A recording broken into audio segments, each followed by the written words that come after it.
What's up, guys? This is Coach Grant with First Down Training, and today we're going to be breaking down who smaller wide receivers should try to model their game after and what they should be focusing on to be successful. So I hope this video helps you guys out. Hope it could teach you a few new things. But also, fellas, if you're a wide receiver and maybe you're on the shorter side of things or maybe you're on the slower side of things, you need to work on your speed this offseason, your explosiveness, your power, the work. So check out that very first link in that description below if you would like a 4-month-long wide receiver gym workout plan. We give you 4 months of daily exercise in the gyms, workout splits with sets, reps for you guys to follow. So check out that very first link in the description below if you're interested, fellas. Let's get started with this video. So if you're a smaller wide receiver, you have to be on the creative side of things. Now, I don't think that you should try to copy, specific players. You shouldn't try to play like anybody else because so many wide receivers are in so many different offenses. But what you can do is you could pick up little things that the most successful shorter wide receivers have been able to do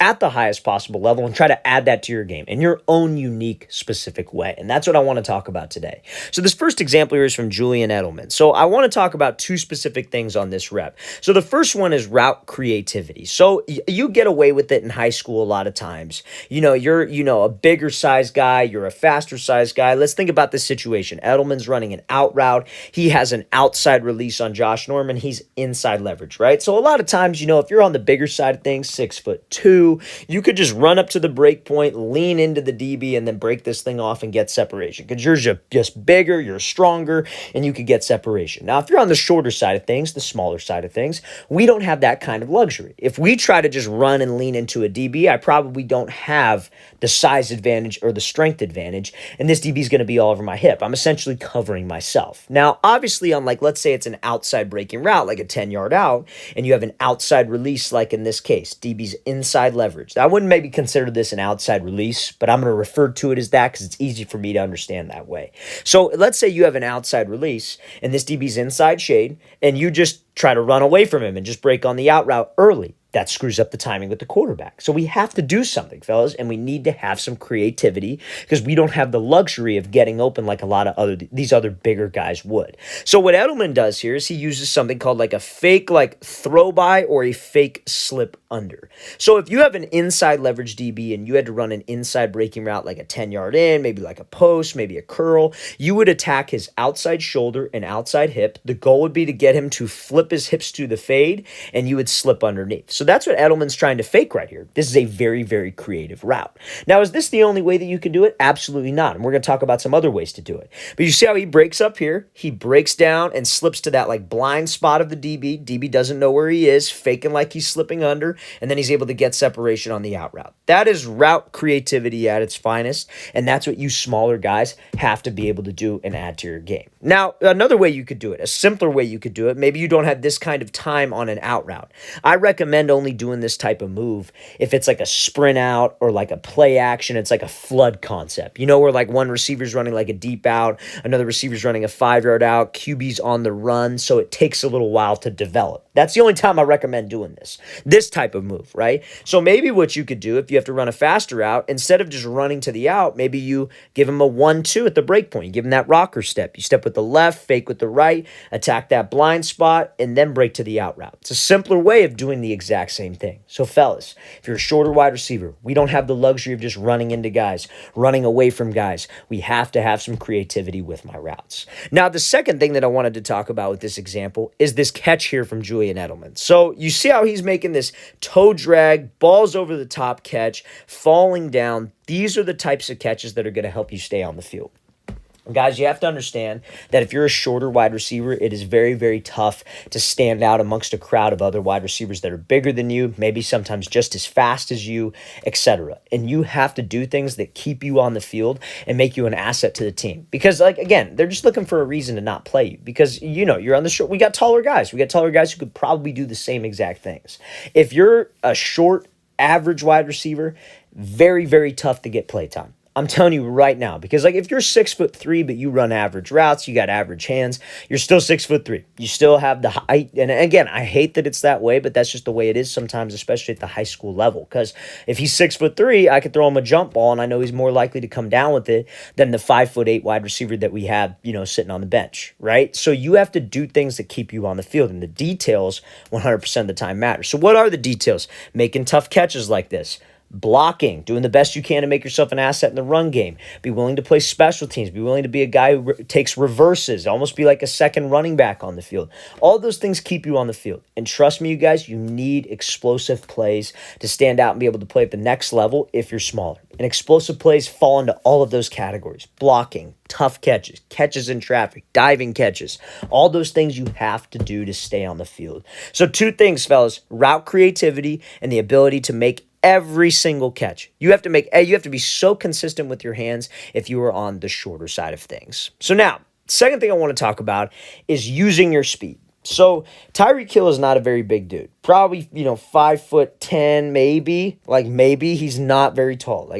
When you see him in person, you realize that he's not the biggest guy in the world, but he's obviously the fastest player in the NFL. So everybody uses that as a crutch for him, right? Like anytime that somebody posts a clip about Tyreek Hill, anytime somebody posts a route that he runs, the first thing that everybody says is, oh, well, he's just faster than everybody else. It's easy for him to do that because he's quicker than everybody else. And yeah, he is absolutely quicker than everybody else. But you got to understand that, he's playing against some of the best DBs in the game. Like everybody loves to say, oh, that DB sucks. This DB can't cover all that.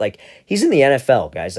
They're the best of the best. If you had an NFL guy out at a regular high school workout, he would make everybody look like an idiot. Every single wide receiver on that field would look horrible compared to that guy. So you got to understand, he's going up against the best of the best. And if you're a short wide receiver like Tyreek Hill is, you have to have some kind of speed, but you got to know how to use your speed. Because if you're short and slow, you're probably not going to have the best chances of playing.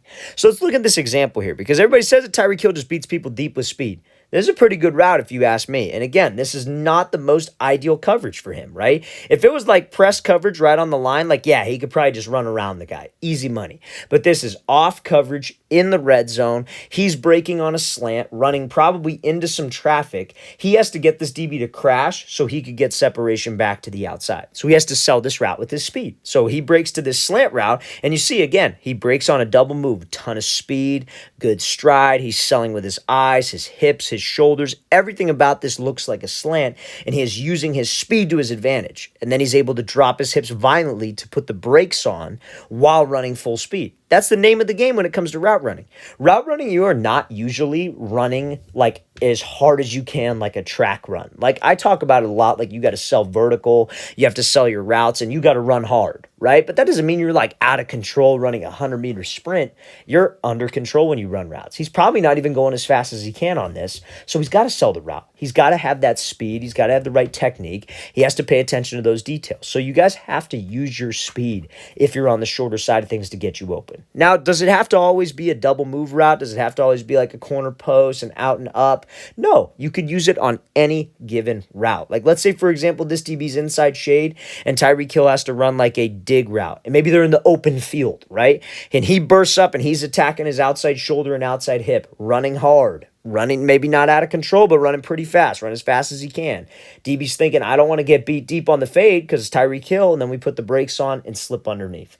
Guys, that's the name of the game. Using your speed to your advantage with your routes is how you guys will create separation. So, fellas, short guys, 3 things we've already covered in this. Route creativity, you got to have consistent hands, and you got to have some speed. If you guys don't have speed, you need to work this offseason on developing your speed. Speed is something that's going to take time to develop, but every single one of you can absolutely get faster. Let's play this again, full speed one more time. Great job by Hill breaking to the slant and then winning on that route. So now, next example here from Julian Edelman. I want to talk about taking what the DB gives you. So, if you are a wide receiver, like we said, and you're on the shorter side, you're not going to get away with forcing routes. So by forcing routes, I mean, like, let's say you have to run a dig route like Edelman's running here, and you have inside shade like coverage, right? Which is what he has. You're not going to be able to, like, okay, so I'm going to draw it on the screen real quick so you guys can see it. So like, let's say this is the wide receiver, and let's say this is the DB.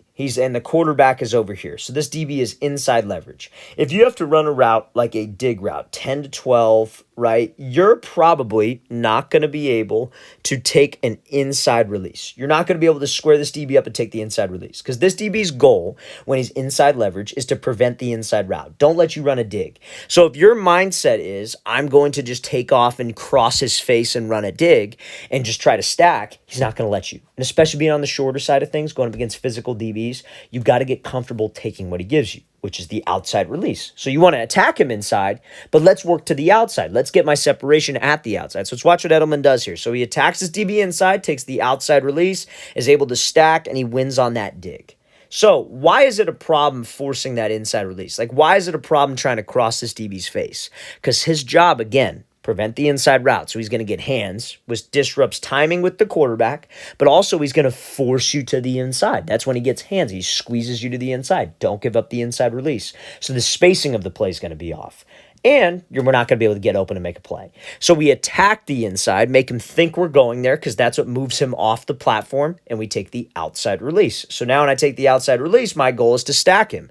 I want to get back over the top where this DB is trailing my hips. I give a move, and now I'm running this dig with separation and spacing and timing, because you took what the DB gave us. Fellas, that at the end of the day, that is what we should be trying to do on every route. Now, some of you might be asking, well, what if this DB is running right on my hip like so?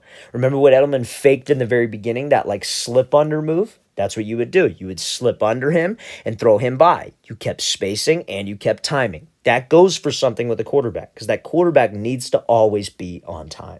So I hope that makes sense, fellas. Let's play this again full speed. So last thing with the short wide receiver, do not force your routes. Make sure you take what that DB gives us.